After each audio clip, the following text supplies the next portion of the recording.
Alrighty guys, welcome to H&S Automotive. So this is our newest build that we're going to be basically fixing up. As you can see, the vehicle's got a front end damage right over here. Now this vehicle's been sitting for a few months, I think about 3 months, so got a lot of leaves and stuff. It's actually, might not look like it, but it's actually a very nice car. This is a 2010, I believe a Mercury Milan, right over here. Yep, 2010 Mercury Milan with only about 80,000 miles on the odometer. It's a clean title, it's not salvage or rebuilt or anything like that. Just had some minor front end damage. The hood was damaged, and then as you can see, this radiator support is damaged. The radiator and condenser are actually perfectly fine, as you guys can see. But obviously the cooling fan needs to be replaced. But other than that, just normal stuff that typically results from front end damage. It's not a bad car at all. So here we are on the driver's side, just kind of checking it out. So we are in Wisconsin, and as you can see, absolutely no rust whatsoever. Super clean car. I believe this is the Premier trim level. Yep, so Premier. Sorry about that. So Premier, so basically means, you know, you got leather seats and all that stuff. So leather seating, I believe these are heated as well. It's got the Microsoft Sync system right over here. Just checking out the back, you know, rear seating area. And then these are the lights for the vehicle. All the tabs are intact, none of the tabs are broken, lights are in very good condition. So this vehicle was obviously taken care of in its previous life. Unfortunately, they ran into something, and it's the reason why we have it. But yeah, we'll get started with our rebuild. The first thing that we're going to do is just kind of replace this front radiator support. It's not too hard, just a few bolts that are holding it on. You know, we'll get started with that.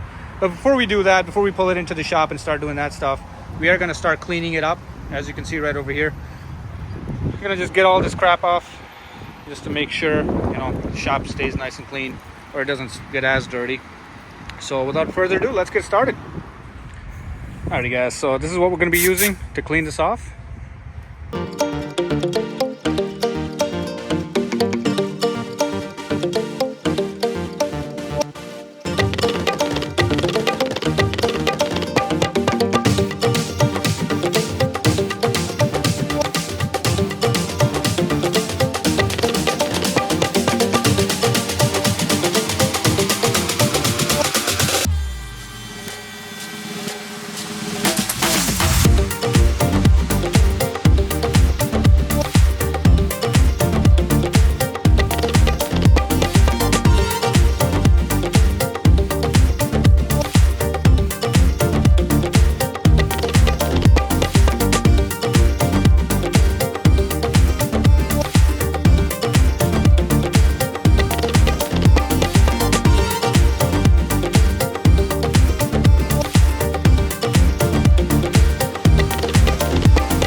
Alright guys, so here you can see we've blown all the leaves and all the dirt, well, most of the dirt off. This stuff is kind of baked on there, but you know, once the vehicle's closer to being done, we'll go ahead and pressure wash this.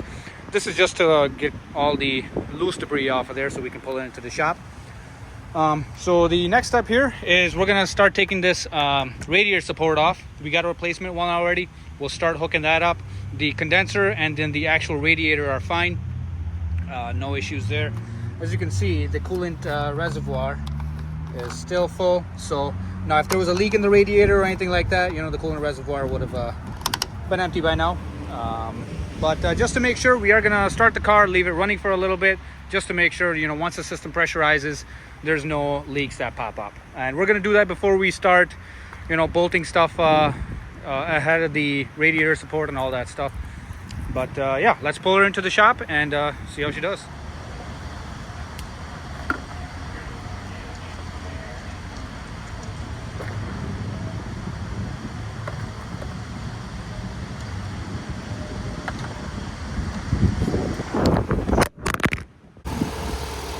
All right, so we got the vehicle running, got the jumper pack hooked up to it. Let's pull her inside.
Alrighty guys, so as you can see, we've got the radiator support all bolted up.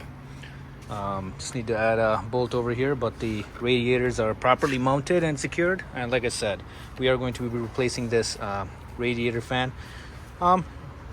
Works nice, you know, it's not making any noise or anything like that, but it's still going to get swapped out just because of this huge crack right over here. So in the long term, you want to make sure that the cooling system is there's no issues with the cooling system. Easy fix there, so we'll take care of that once the fan comes in. But yeah, this is the old radiator support.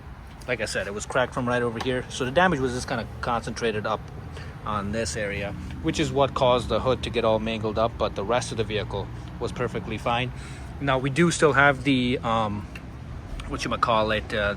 bumper reinforcement is what goes right over here. We'll get that bolted up in a different video, and then once that gets bolted up, you know, we can put the lights on and then the bumper cover on. And the only thing that we still have to get in is the hood. We're waiting on the same paint code for the hood, you know, so there's no paint blending issues or anything like that. But worst case scenario, you know, we'll just get a different hood and then get it paint matched to the rest of the vehicle. But yeah, I mean, not a whole lot of work, pretty simple build, nice vehicle, no rust or anything like that, so should be ready fairly soon.